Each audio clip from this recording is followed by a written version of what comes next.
कोर्टामध्ये आज या सगळ्या घडामोडी घडल्या आणि इकडे तिसऱ्या मुंबईमध्ये पाळ पसरवण्याचा खरातचा डाव आता समोर आलाय। खरातकडून उरणमध्ये स्वस्तात जमीन खरेदी करण्यात आली आणि उरणमध्ये चांजे या गावामध्ये 58,50,000मध्ये जमीन खरेदी केल्याचं कळतंय।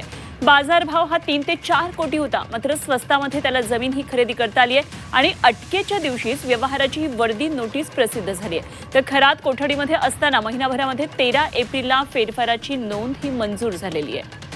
बंधुबाबा अशोक खरात उरणमधल्या चांजे गावामध्ये जमीन खरेदी केल्याचं उघड झालंय आणि ज्या दिवशी अशोक खरात याला अटक केली गेली त्याच दिवशी त्याची फरार पत्नी कल्पना अशोक खरात हिच्या नावावर जमिनीच्या नोंदीची प्रक्रिया सुरू झाल्याची धक्कादायक माहिती समोर आली आहे। या जमीन व्यवहारामुळे केवळ महसूलच नाही तर निबंधक यंत्रणेच्या पारदर्शकतेवर सुद्धा आता मोठं प्रश्नचिन्ह उभं राहिलंय।